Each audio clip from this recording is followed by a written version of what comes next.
Mais qui surveille qui? Dans l'ombre de Patrice Lumumba, un homme ne le lâche pas d'une semelle.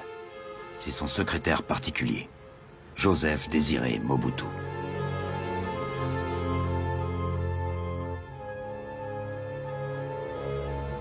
C'est le roi qui va clôturer la table ronde.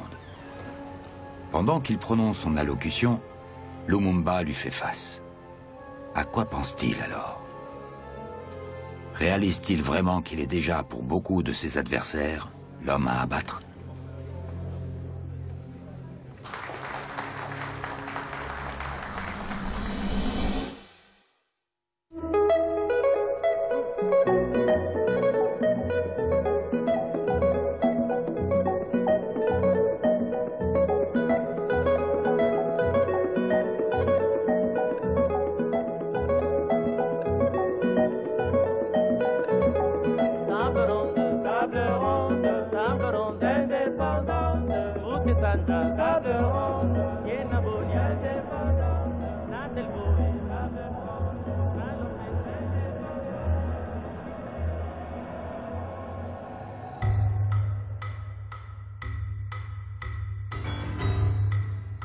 En marge de la table ronde, on parle d'argent, de capitaux et de finances.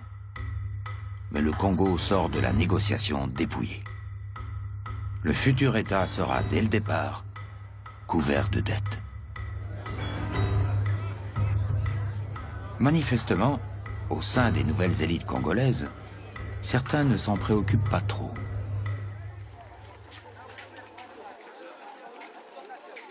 Les élections législatives, les premières dans l'histoire du Congo, ont lieu au mois de mai, après plusieurs semaines de campagne éprouvante. Des partis se sont constitués aux 4 coins du pays. Et la plupart ont promis tout et n'importe quoi. Après l'indépendance, on allait s'arrêter de travailler. On redistribuerait les grandes et belles maisons des Blancs.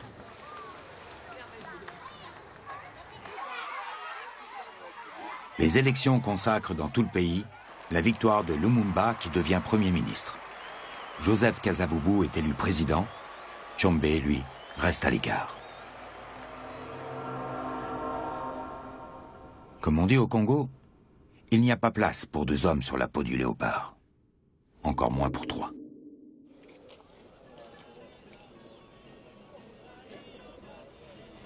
Les Belges continuaient à contrôler le pays.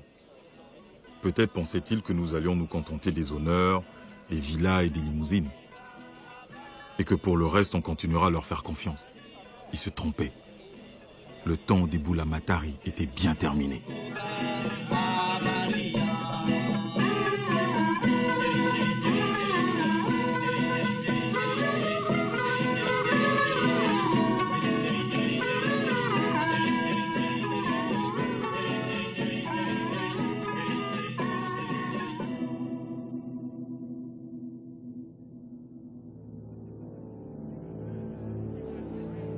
30 juin 1960.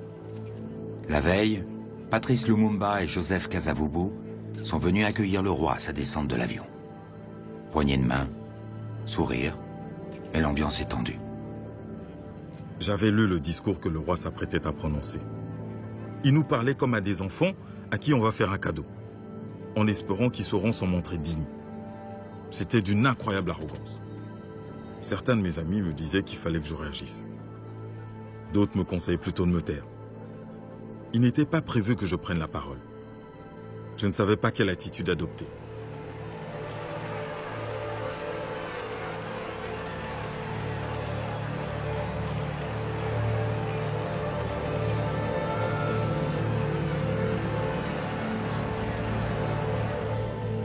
Alors que je regardais les images du cortège à la télévision, il y a eu cette scène incroyable.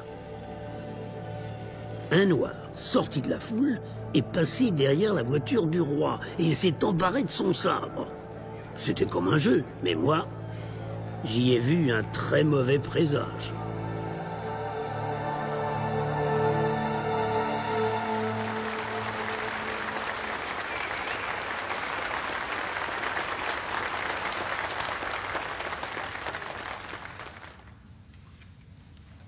L'indépendance du Congo constitue l'aboutissement de l'œuvre conçue par le génie du roi Léopold II, entreprise par lui avec un courage tenace et continuée avec persévérance par la Belgique.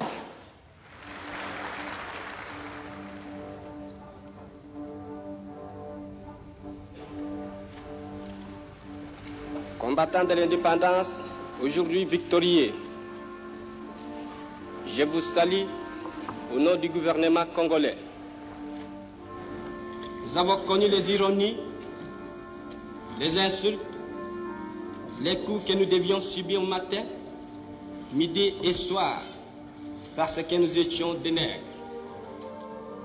Nous avons connu que la loi n'était jamais la même, selon qu'il s'agissait des blancs ou des noirs. Ni les Congolais, dieu de ce nom, ne pourra jamais oublier cependant que c'est par la lutte qu'elle a été conquise. Une lutte indispensable pour mettre fin à l'humiliant esclavage qui nous était imposé par la force. Ce qui fit notre sort à 80 ans du régime colonialiste. Nos blessures sont trop fraîches et trop douloureuses encore pour que nous puissions les chasser de notre mémoire.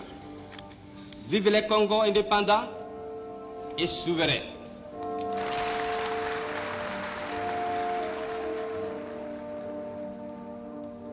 « 30 juin 1960. Voilà comment le Congo belge est mort. Voilà comment la République du Congo est née.